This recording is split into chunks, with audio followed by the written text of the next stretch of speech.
The Polite Antisemite. The other day, I had a conversation that stuck with me longer than it should have, not because it was loud, not because it was aggressive, quite the opposite. It was calm, measured, thoughtful, even. The kind of conversation where someone leans in slightly, lowers their voice, and signals that they are one of the reasonable ones. The kind of tone that makes you think this is going to be a good conversation. And somewhere between it's complicated and you have to understand the context, I felt that familiar shift, that moment where the words sound intelligent, but something underneath them doesn't sit right.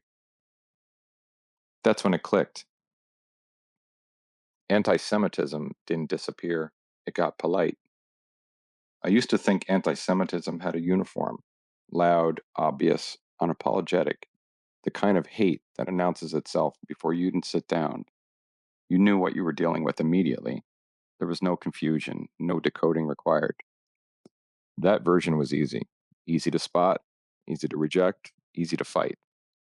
But the version we're dealing with now doesn't look like that anymore. It doesn't shout, it explains. It doesn't accuse, it reframes. It doesn't come at you with anger, it comes at you with concern. That makes it much harder to confront. Today's anti Semite doesn't think they hate Jews. In fact, they would be offended by the suggestion. They see themselves as informed, as ethical, as someone trying to navigate a complicated issue with nuance and care. They use better words now. They say things like, I don't hate Jews, I just oppose Zionism. They tell you they're against all nationalism, that they're standing on principle, that they just want justice. And if you didn't know better, if you weren't paying close attention, you might even believe them. And then you start to notice the pattern in what they share, what they amplify, what they sign their name to. They share the viral cartoon of the Star of David crushing a dove. They retweet the academic who calls October 7th resistance while adding a solemn context disclaimer. They sign the open letter that treats Jewish students' fear as a PR problem rather than a moral emergency. None of it feels like hate to them, it feels like analysis. Because the hostility didn't disappear, it just got a vocabulary upgrade. Try something simple. Pick any peoples on earth: the French, the Japanese, the Nigerians, it doesn't matter who. Now say this sentence out loud: they don't deserve a country. It feels wrong immediately. Not complicated, not nuanced, just wrong. Now replace that group with Jews. Suddenly, it's a discussion. Suddenly, it's layered. Suddenly, it's something people debate on panels, write essays about, and defend as a serious moral position. Same sentence, different reaction. That gap is where the polite anti Semite lives. They don't deny Jewish suffering. That would be too crude. Instead, they acknowledge it and then qualify it. Yes, what happened was terrible, they'll say, but that single word does enormous work. It sounds thoughtful, it sounds fair. Jews are attacked, yes, but Jews are murdered, yes, but Jews are taken hostage, yes, but notice the pattern. The but never travels in the other direction. And if you push back, if you refuse to accept the framing, the conversation shifts again. Now you're the problem. Now you're emotional. Now you're biased. Now you're not engaging in good faith. It's a remarkably effective reversal. Jews get attacked, and somehow Jews end up defending themselves, not just physically, but morally. Again, to be clear, because clarity matters, criticizing Israel is not anti Semitism.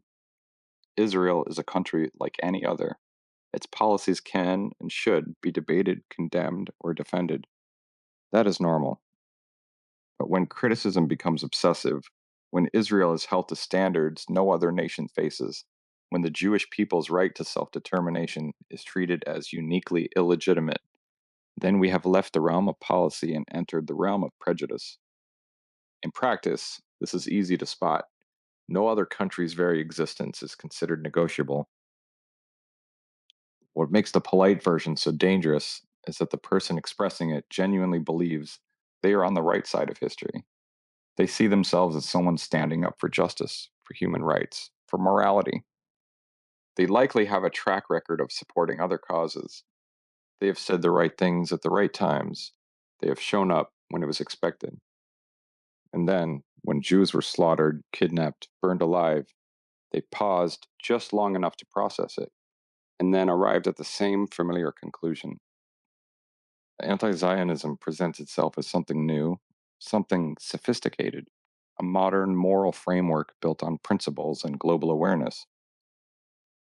It isn't. It is something much older, translated into a language that feels more acceptable. It is anti Semitism that learned how to pass a college seminar. It uses a vocabulary of human rights, but it consistently arrives at the same endpoint. Jews, uniquely among all peoples, do not get sovereignty. No state, no control over their own safety, no right to determine their own future. History has tested that idea before, repeatedly. The results are not theoretical.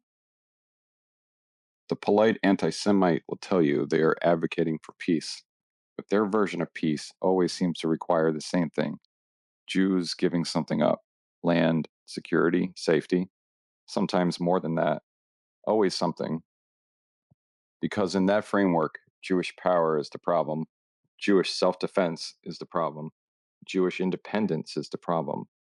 Jewish vulnerability, on the other hand, is something they can live with. And maybe that's the part that lingers. Not the anger, not even the hypocrisy. The calmness, the quiet certainty that what's being said is not only acceptable, but moral. But Jews have a long memory. We've heard versions of this before: different words, different settings, different centuries. But the underlying message has a familiar shape. It always ends in the same place. You can dress it up, you can soften the language, you can wrap it in academic jargon, human rights rhetoric, and carefully chosen words. But if your worldview ultimately holds that Jews are the only people on earth who should not have a country, then nothing fundamental has changed. You may feel nuanced, you may feel principled, you may feel morally sophisticated. You're not, you're just polite about it. And polite hate is still hate. If you enjoy my writing, support me by buying my book, Screaming into the Void, available on paperback or Kindle on Amazon.com.